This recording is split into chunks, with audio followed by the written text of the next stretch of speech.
नमस्कार, जय हिंद, जय महाराष्ट्र। आप देख रहे हैं मुझको एडवोकेट प्रदीप नंबियार जी के साथ और हम हैं नेशन नाउ पर। और नेशन नाउ के ऊपर हम लोग बात कर रहे हैं पिछले एक हफ्ते से सिर्फ और सिर्फ महाराष्ट्र के बारे में कि आगे महाराष्ट्र की सरकार में क्या होने वाला है। अब तो ऐसा लग रहा है, साफ हो गया है कि देवेंद्र फडणवीस जी तीसरी बार शपथ ग्रहण करेंगे मुख्यमंत्री की। लग ऐसा रहा है, इसमें कोई शक नहीं होना चाहिए। अब एक मौका था उद्धव ठाकरे जी के पास, अगर वो कल रात को प्लेन चार्टर करके सीधा गुवाहाटी पहुंच जाते, लोगों के सामने बैठ जाते और ये बोलते कि आप सब लोगों का दोषी मैं हूं, अब बताओ मेरे साथ क्या करना है, तो शायद प्रदीप जी शायद स्थिति बदल जाती। लेकिन ऐसा नहीं हुआ। हमने तो ये सलाह भी दी थी कि आदित्य ठाकरे जी को भेज दीजिए और साथ में कुछ और आपके जो सीनियर लीडर हैं, पुराने जो शिवसैनिक हैं, बाला साहेब ठाकरे के जो पुराने साथी हैं, उन सब लोगों को आप साथ में भेज दीजिए। लेकिन वो भी नहीं हो पाया। लिहाजा देवेंद्र फडणवीस जी की वापसी अब बिल्कुल तय है। लेकिन इसमें एक कहानी में एक और ट्विस्ट आ सकता है, छोटा सा, और वो ये है कि आज जो काउंसिल ऑफ मिनिस्टर्स की मीटिंग थी, जिसमें इन्होंने कहा कैबिनेट मिनिस्टर्स की मीटिंग थी, लेकिन उसमें जैसे प्रदीप जी ने पॉइंट आउट किया मिनिस्टर्स ऑफ स्टेट भी थे। वहां पर अनिल परब जी ने, बड़े दिनों के बाद अनिल परब जी असल में दिखे, मैं बहुत खुश हुआ देख के। अनिल परब जी ने यह कहा कि उन्होंने एक प्रस्ताव रखा है कि औरंगाबाद का नाम फौरन संभाजी नगर रख देना चाहिए। हो सकता है कि इसकी वजह से कांग्रेस और एनसीपी में कुछ उत्तेजना पैदा हो सकता है कि इस डिस्टर्बेंस की वजह से उद्धव ठाकरे जी को शायद मौका मिले कि भाई मैं एमवीए सरकार के बाहर जा रहा हूं। हो सकता है, मैं ये नहीं कहता कि होगा, हो सकता है। और दूसरी चीज, क्योंकि एक नाथ शिंदे जी और बाकी सब लोग मुंबई वापस आ रहे हैं 2 दिन के अंदर अंदर, इसका मतलब यह हुआ कि गवर्नर साहब बहुत ही जल्द स्पेशल असेंबली सेशन बुलाएंगे कॉन्फिडेंस मोशन डिस्कस करने के लिए उद्धव ठाकरे जी की सरकार के प्रति। और जो वस्तु स्थिति इस वक्त है उसको अगर देखा जाए तो उद्धव ठाकरे जी की सरकार का बचना इस वक्त नामुमकिन है। प्रदीप जी।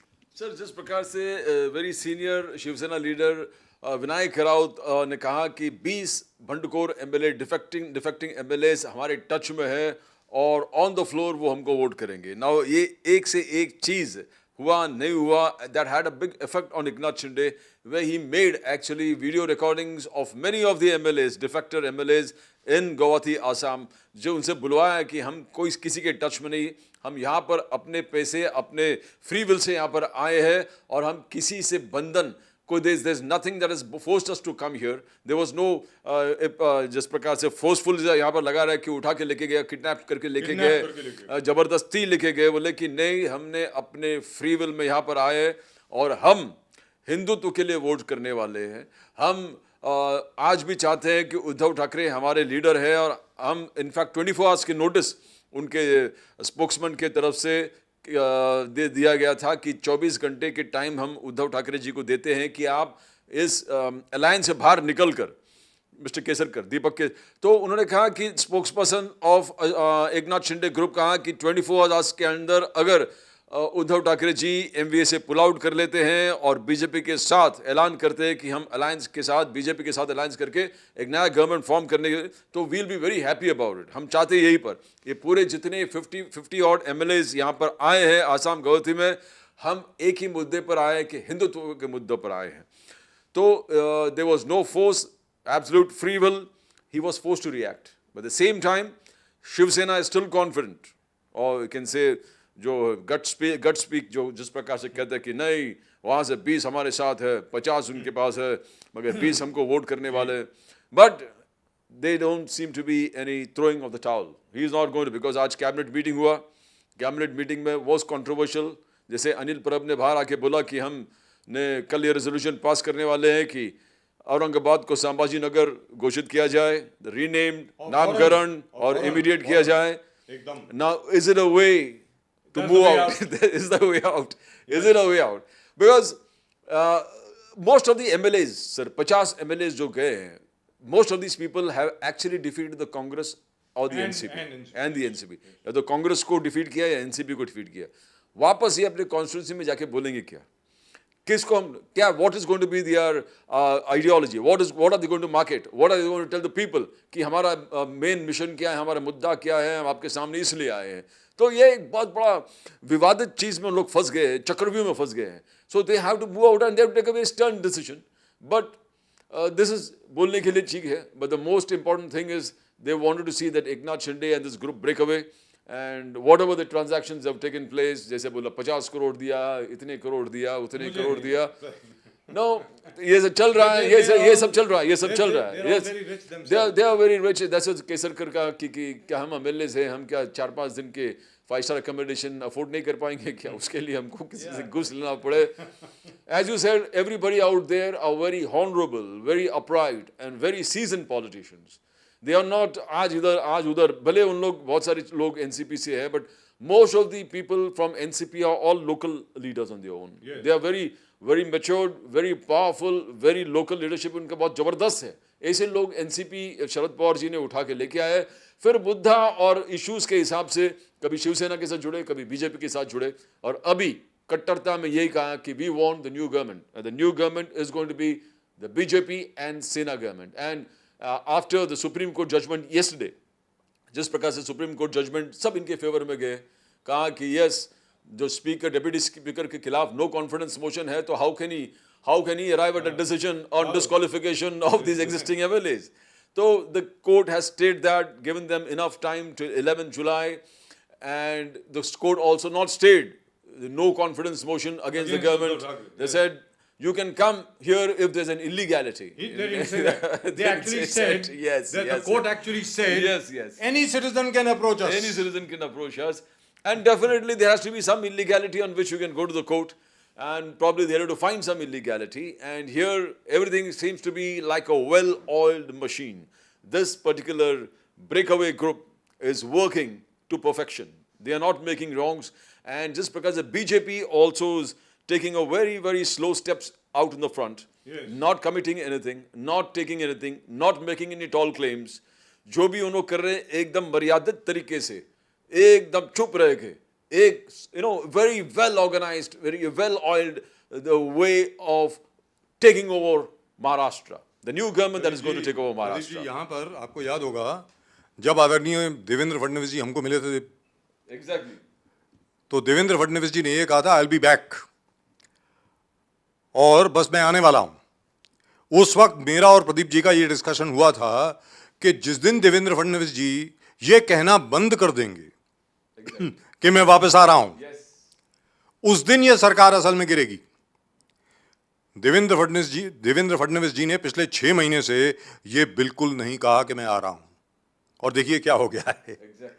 लेकिन यहां पर अभी भी जैसा प्रदीप जी ने कहा, एक ओपनिंग है उद्धव ठाकरे जी के पास.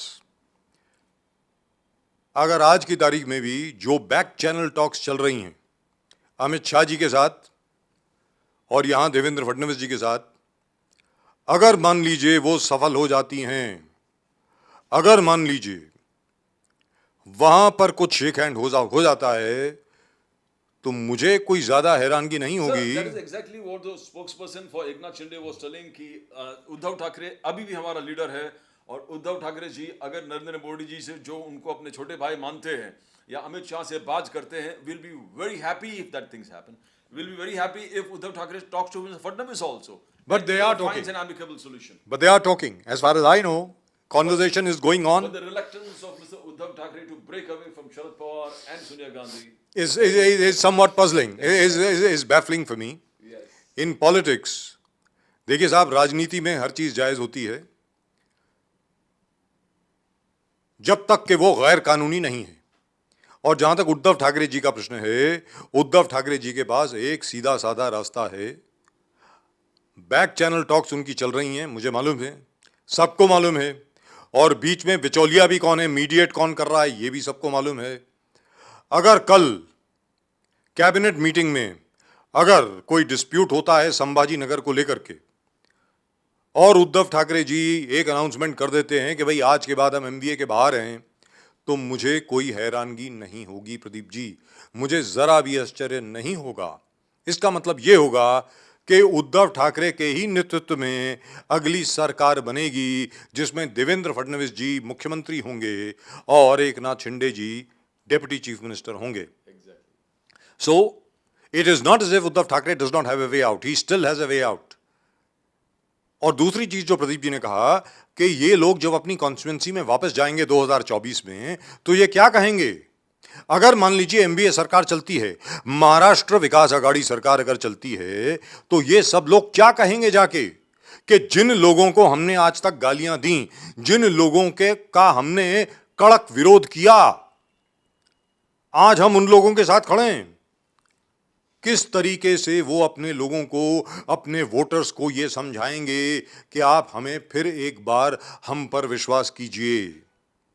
पिछली मर्तबा तो 2019 में आप नरेंद्र मोदी की तस्वीर दिखा करके जीत गए, 2024 में शरद पवार जी की तस्वीर दिखा के या सोनिया गांधी जी की तस्वीर दिखा करके आप अपने वोटर्स को नहीं जीत पाओगे। इसका मतलब आपके वोटर्स जो हैं वो सीधा भारतीय जनता पार्टी की तरफ जाएंगे। इसलिए शिवसेना के लिए आज की तारीख में सबसे बड़ा और अहम कदम यह होगा कि आज वो महाराष्ट्र विकास आघाड़ी से बाहर निकलें,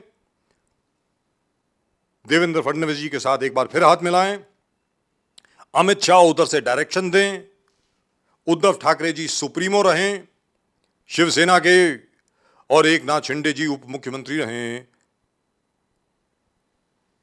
बीजेपी शिवसेना अलायंस की सरकार में यह अगर हो जाता है तो ही शिवसेना बच सकती है सर, वरना देवेंद्र फडणवीस जी का मुख्यमंत्री बनना तो तकरीबन तय है, उसको कोई नहीं रोक सकता।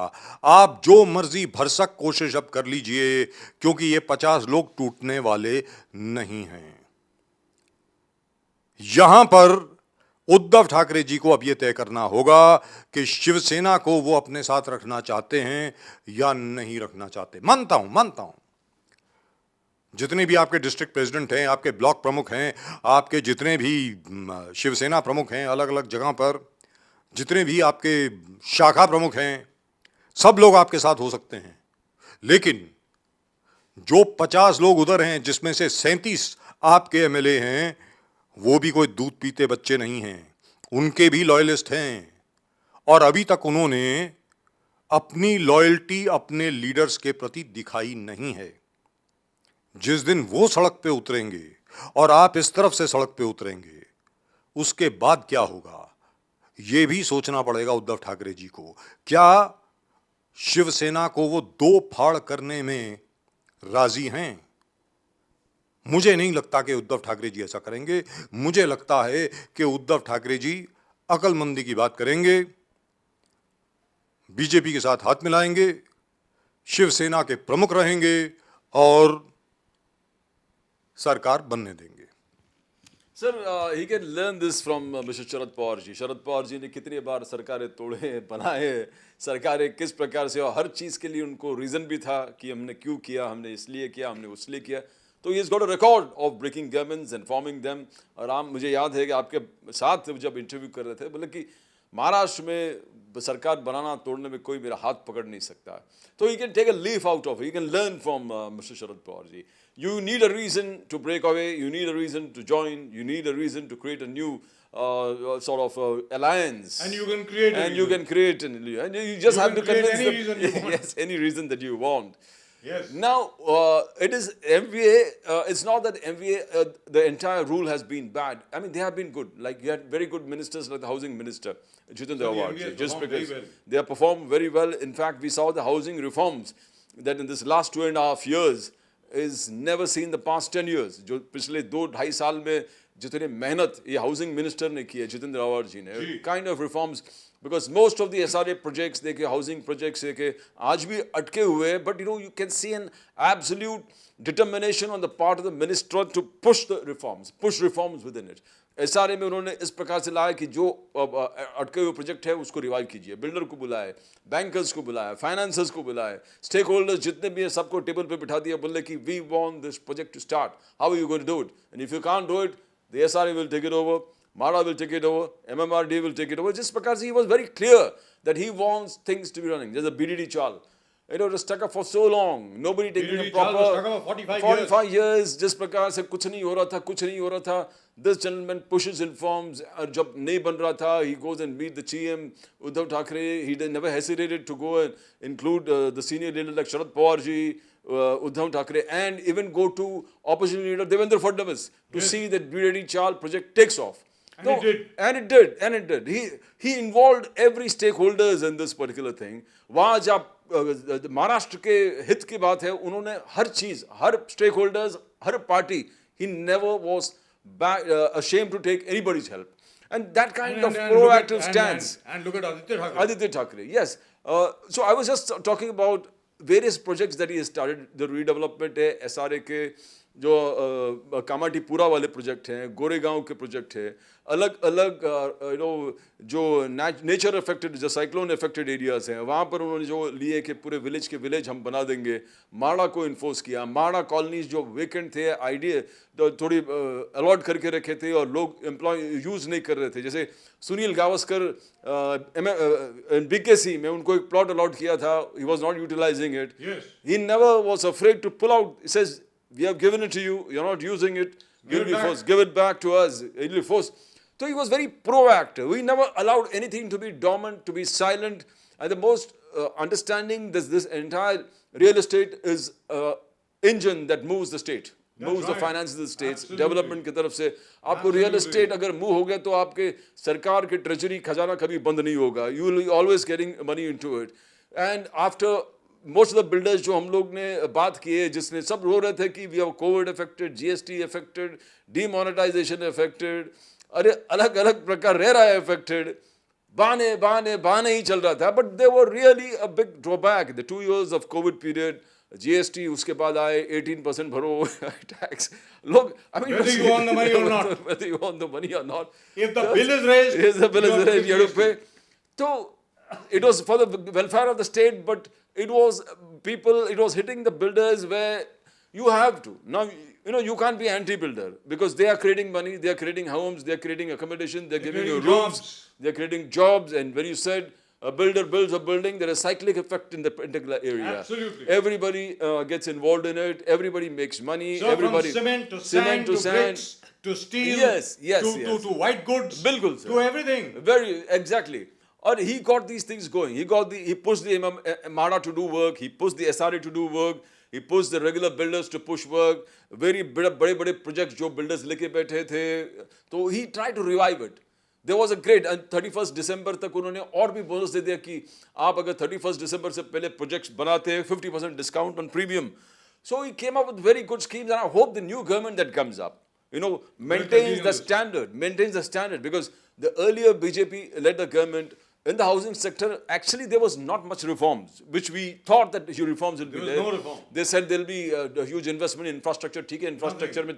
But all these things, plans were organized, but on the floor, on the ground, nothing was seen. The people never found that effect. And these things are happening. When you talk about Adv Thackeray, fantastic work.